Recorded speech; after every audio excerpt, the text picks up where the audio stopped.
Госпожо Митева, бихте ли ни споделили малко повече за Международния фестивал на спектаклите с един актьор Бегемот Габрово и тази годишното му издание? Това беше шестото издание на фестивала. Той се провежда през година, т.е. преди 12 години беше учреден.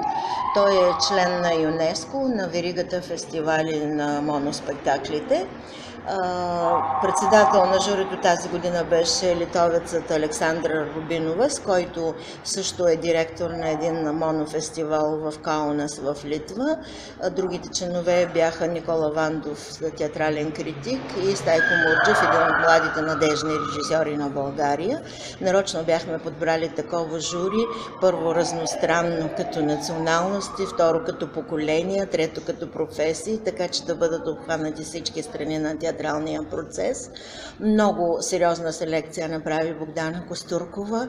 Това е мнението и на журито, но аз много се радвам, че това е мнението и на публиката. Непрекъснато още продължаваме да получаваме поздравления за прекрасния афиш. Беше много трудно да се изберат най-добрите спектакли и най-добрите актьори, тъй като наградите са само две, за мъжка и за женска роля. И в конкуренцията на Бойка Велкова, на Мария Сапунджиева, Мая Бежанска тази година получи наградата за женска роля за спектакъл от колекционерката на Катя Петрова и на театър 199, разбира се. За мъжка роля Стилян Радев, който пък в спектакъл Дневникът на един луд на Нина Димитрова така направи много силно впечатление. Един съвсем млад актьор.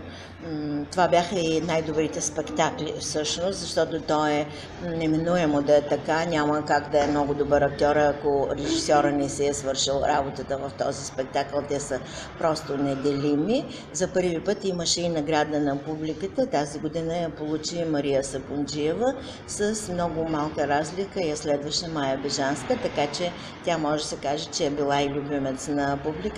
Най-много така на младите актьори в театъра, които бяха силно впечатлени от двете представления на 199.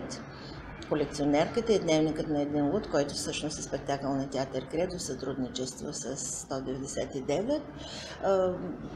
Мисля, че беше един истински празник, имаше публика на представлението, което е много важно и много трудно за един монофестивал, тъй като това не е от любимите жанрове на публиката, но мисля, че в тези 12 години вече сме успели да възпитаме публика, която да различава добрия театър, защото наистина бяха се ориентирали предварително към най-добрите спектакли публиката.